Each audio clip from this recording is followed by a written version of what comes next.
January 28th has been named National Blueberry Pancake Day. Who knew? It's a way to encourage people to use frozen forms of our local berries and bring a little bit of summer flavor into our menu. Well, Chef Dino Renaerts owns Bon Vivant Catering. I want to say that a little bit with a little bit of an accent. Yes. Thank you so much for coming back. Thanks, Gloria. Good to see you. Yeah, Let's talk about the appeal of blueberries in the middle of winter. Okay, well, the great thing about BC blueberries, you can get them year-round. They're frozen for, 10 months of the year in your freezer section, but we grow them here. They're full of vitamins, antioxidants, BC blueberries. and you're supporting local farmers, which is, as a chef, that's really important to us. Okay, but what do you look for in terms of this time of year, making sure that they're as good as fresh when they're frozen? Well, the great thing is they IQF them, so they're individually quick frozen, and so they retain their nutrients and they retain their color. I mean, they actually get a little bit darker in color, which is great for baking, whether you're making muffins or smoothies in the morning or something like the weekend, pancakes with the kids. What's the difference between these two now? So these are cultivated blueberries, so you notice they're a little bit larger. And these are wild local blueberries, both from British Columbia. Slightly different flavor profile. This one's a little bit sweeter, this one's a little bit more tart. So depending what you're doing with them, like for jams or sauces, when in your smoothies, maybe you don't like your smoothies too sweet because you've got bananas in there and some other products. What's different about, from a chef's perspective, cooking with frozen blueberry as opposed to a fresh? The main thing is the water. So they're gonna release some liquid, and which is fine. So like with the pancake batter, I added my blueberries to the batter, and it makes the batter a little bit more purple. Same thing if you're making muffins. Beautiful. So you worked ahead on these ones. I did. That's warm. That smells. Let's see. We'll flip. Oh, that's right? gorgeous. Okay. That's gorgeous. Did you put those in afterward? I actually added them to the batter. Okay. So I'll run you through the batter. Please do. So this is how I'd show my kids, and they actually show me now, which is great. So I'm like, okay, we're gonna make pancakes, and they get all the utensils out. Weekend breakfast at your place? I'd love it. Okay. So I use this pre-mixed flour, which is super easy, especially for the kids. That way they don't have to measure out the baking powder, the baking soda, the salt, and all that kind of stuff. Okay. But if you are doing a traditional method, then it's 1 to 1 to 1 is usually an easy method way to think of it. 1 cup, 1 egg, 1 cup of milk or buttermilk, and we're gonna use buttermilk because it makes the pancakes a little bit more fluffy. Okay. So this would be like something I would do in a restaurant or in a hotel. And so we're gonna do 1 cup of flour. Okay. I'm gonna add the dry goods to this part. We don't have to worry about salt or baking powder because it's all mixed in there, right? I love that idea. Then we're gonna do a cup of buttermilk. So super easy. Bring it to the line. Hold on. Oh, no. We're gonna crack an egg into there. Oh, into that first, I see. Okay. And because this way you're gonna mix the wet into the dry. Right, because an egg into the dry, you're not gonna get it spread around enough. There we go. Okay.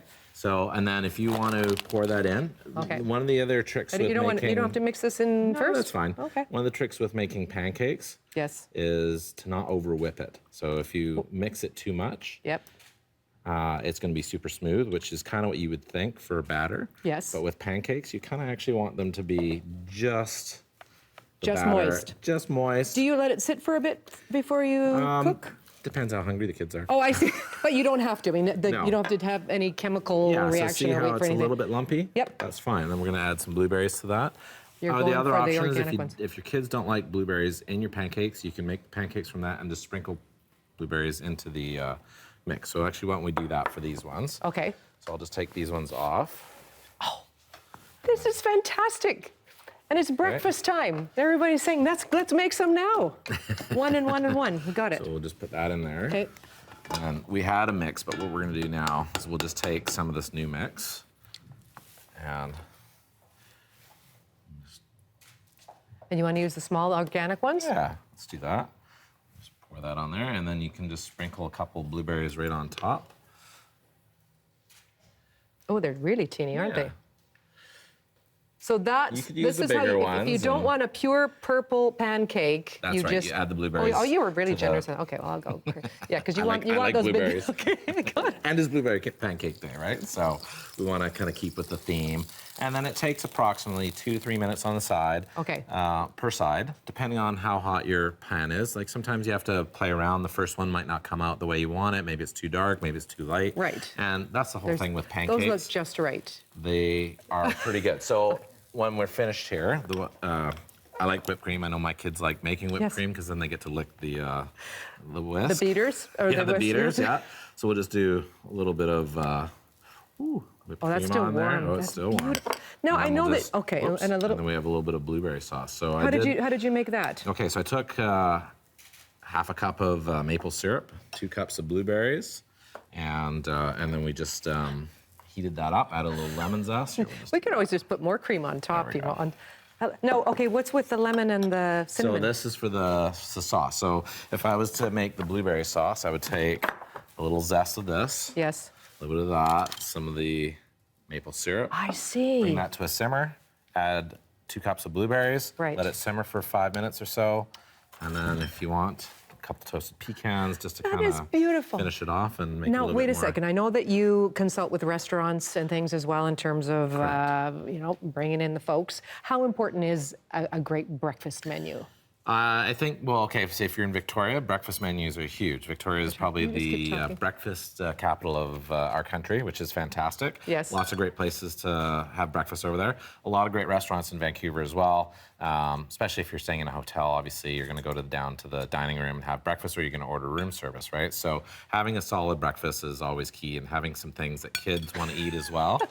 So, trying to get it- which is always important too. I'm And that listening to every word you're saying. Pancakes are usually one of the simple things that kids love to have, right? So any day of the week. Kids love to have them. Thank I you love them so too. much for You're coming welcome, in Blair. and My bringing pleasure. your blueberry pancakes. National Blueberry Pancake Day, January 28th.